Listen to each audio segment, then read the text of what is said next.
ओम नमः शिवाय। प्रिय साथियों, शिव महापुराण के महात्म्य के क्रम में आज हम चौथे अध्याय का श्रवण करेंगे। इच्छित फल बिन शिव आराधे, लहैन कोट जोग जप साधे। आइए चौथे अध्याय का श्रवण करें। चंचुला की प्रार्थना से ब्राह्मण का उसे शिव महापुराण सुनाना और समय अनुसार शरीर छोड़कर शिवलोक में जा चंचुला का पार्वती जी की सखी बनना और सुखी होना।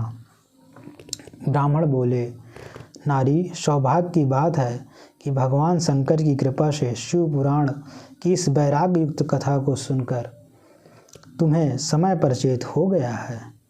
ब्राह्मण पत्नी, तुम डरो मत, भगवान शिव की शरण में जाओ। शिव की कृपा से सारा पाप तत्काल नष्ट हो जाता है। मैं तुमसे भगवान शिव की कार्तिक कीर्ति कथा से युक्त उस परम वस्तु का वर्णन करूंगा जिससे तुम्हें सदा सुख देने वाली उत्तम गति प्राप्त होगी। शिव की उत्तम कथा सुनने से ही तुम्हारी बुद्धि इस तरह पश्चाताप से युक्त एवं शुद्ध हो गई है, साथ ही तुम्हारे मन में विषयों के प्रति वैराग्य हो गया है। पश्चाताप ही पाप करने वाले पापियों के लिए सबसे बड़ा प्रायश्चित है। सत्पुरुषों ने सबके लिए पश्चाताप को ही समस्त पापों का शोधक बताया है। पश्चाताप से ही पापों की शुद्धि होती है। जो पश्चाताप करता है वही वास्तव में पापों का प्रायश्चित करता है, क्योंकि सत्पुरुषों ने समस्त पापों की शुद्धि के लिए जैसे प्रायश्चित का उपदेश किया है वह सब पश्चाताप से संपन्न हो जाता है। जो पुरुष विधिपूर्वक प्रायश्चित करके निर्भय हो जाता है पर अपने कर्म के लिए पश्चाताप नहीं करता, उसे प्रायः उत्तम गति नहीं प्राप्त होती, परंतु जिसे अपने कुकृत्य पर हार्दिक पश्चाताप होता है वह अवश्य उत्तम गति का भागी होता है, इसमें संशय नहीं। इस शिव पुराण की कथा सुनने से जैसी चित्त शुद्धि होती है वैसी दूसरे उपायों से नहीं होती।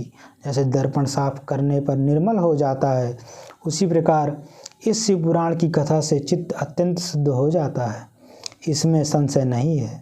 मनुष्यों के शुद्ध चित्त में जगदम्बा पार्वती सहित भगवान शिव विराजमान रहते हैं। इससे वह शुद्धात्मा पुरुष श्री सांब सदाशिव के पद को प्राप्त होता है। इस उत्तम कथा का श्रवण समस्त मनुष्यों के लिए कल्याण का बीज है। अतः यथोचित शास्त्रोक्त मार्ग से इसकी आराधना अथवा सेवा करनी चाहिए। यह भवबंधन रूपी रोग का नाश करने वाली है। भगवान शिव की कथा को सुनकर फिर अपने हृदय में उसका मनन एवं निधिध्यासन करना चाहिए। इससे पूर्णतः चित्त शुद्धि हो जाती है। चित्त शुद्धि होने से महेश्वर की भक्ति अपने दोनों पुत्रों ज्ञान और वैराग्य के साथ निश्चय ही प्रकट होती है। तत्पश्चात महेश्वर के अनुग्रह से दिव्य मुक्ति प्राप्त होती है, इसमें संशय नहीं है। जो मुक्ति से वंचित है उसे पशु समझना चाहिए, क्योंकि उसका चित्त माया के बंधन में आसक्त है, वह निश्चय ही संसार बंधन से मुक्त नहीं हो पाता। ब्राह्मण पत्नी, इसलिए तुम विषयों से मन को हटा लो और भक्ति भाव से भगवान शंकर की इस परम पावन कथा को सुनो। परमात्मा शंकर की इस कथा को सुनने से तुम्हारे चित्त की शुद्धि होगी और इससे तुम्हें मोक्ष की प्राप्ति हो जाएगी। जो निर्मल चित्त से भगवान शिव के चरणार बिंदों का चिंतन करता है उसकी एक ही जन्म में मुक्ति हो जाती है। यह मैं तुमसे सत्य सत्य कहता हूँ। सूत जी कहते हैं, सौनक, इतना कहकर वे श्रेष्ठ शिव भक्त ब्राह्मण चुप हो गए। उनका हृदय करुणा से आर्द्र हो गया था। वे शुद्ध चित्त महात्मा भगवान शिव के ध्यान में मग्न हो गए। तदनंतर बिंदु की पत्नी चंचुला मन ही मन प्रसन्न हो उठी। ब्राह्मण का उक्त उपदेश सुनकर उसके नेत्रों में आनंद के आंसू छलक आए थे। वह ब्राह्मण पत्नी चंचुला हर्ष भरे हृदय से उन श्रेष्ठ ब्राह्मण के दोनों चरणों में गिर पड़ी और हाथ जोड़कर बोली, मैं कृतार्थ हो गई। तत्पश्चात उठकर वैराग्य युक्त उत्तम बुद्धि वाली वह स्त्री जो अपने पापों के कारण आतंकित थी, उन महान शिवभक्त ब्राह्मण से हाथ जोड़कर गदगद वाणी में बोली। चंचुला ने कहा, ब्राह्मण शिव भक्तों में श्रेष्ठ स्वामिन, आप धन्य हैं, परमार्थदर्शी हैं और सदा परोपकार में लगे रहते हैं, इसलिए श्रेष्ठ साधु पुरुषों में प्रशंसा के योग्य हैं। साधो, मैं नरक के समुद्र में गिर रही हूँ, आप मेरा उद्धार कीजिए, उद्धार कीजिए। पौराणिक अर्थ तत्व से संपन्न जिस सुंदर शिव पुराण की कथा को सुनकर मेरे मन में संपूर्ण विषयों से वैराग्य उत्पन्न हो गया, उसी शिव पुराण को सुनने के लिए इस समय मेरे मन में बड़ी श्रद्धा हो रही है। सूत जी कहते हैं, ऐसा कहकर हाथ जोड़ उनका अनुग्रह पाकर चंचुला उस शिव पुराण की कथा को सुनने की इच्छा में मन में लिए उन ब्राह्मण देवता की सेवा में तत्पर हो वहाँ रहने लगी। तदनंतर शिव भक्तों में श्रेष्ठ और शुद्ध बुद्धि वाले उन ब्राह्मण देव ने उसी स्थान पर उस स्त्री को शिव पुराण की उत्तम कथा सुनाई। इस प्रकार उस गोकर्ण नामक महाक्षेत्र में उन्हीं श्रेष्ठ ब्राह्मण से उसने शिव पुराण की वह परम उत्तम कथा सुनी जो भक्ति, ज्ञान और वैराग्य को बढ़ाने वाली तथा मुक्ति देने वाली है। उस परम उत्तम कथा को सुनकर वह ब्राह्मण पत्नी अत्यंत कृतार्थ हो गई। उसका चित्त शीघ्र ही शुद्ध हो गया। फिर भगवान शिव के अनुग्रह से उसके हृदय में शिव के सगुण रूप का चिंतन होने लगा।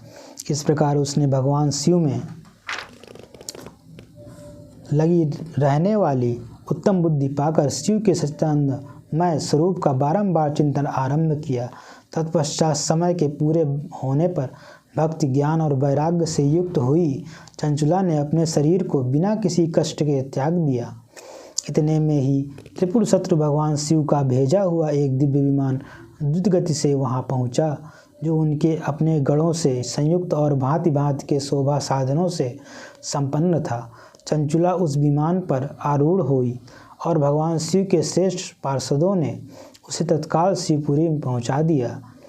उसके सारे मल धुल गए थे। वह दिव्य रूप धारणी दिव्यांगना हो गई थी। उसके दिव्य अवयव उसकी शोभा बढ़ाते थे।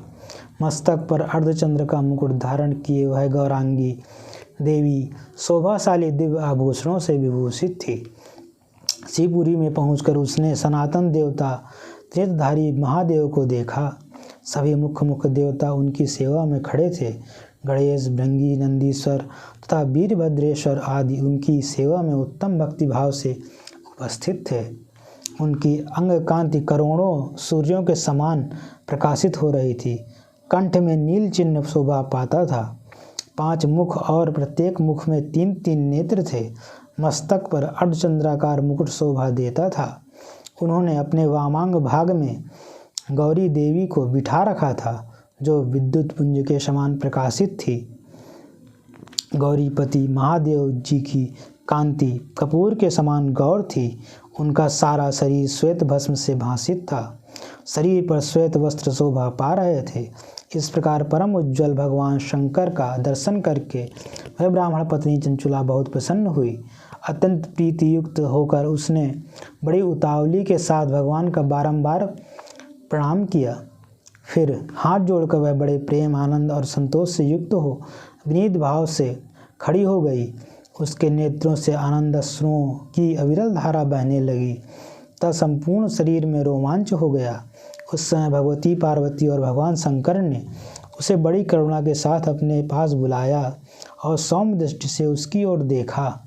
पार्वती जी ने तो दिव्य रूप धारणी बिंदुक प्रिया चंचुला को प्रेम पूर्वक अपनी सखी बना लिया।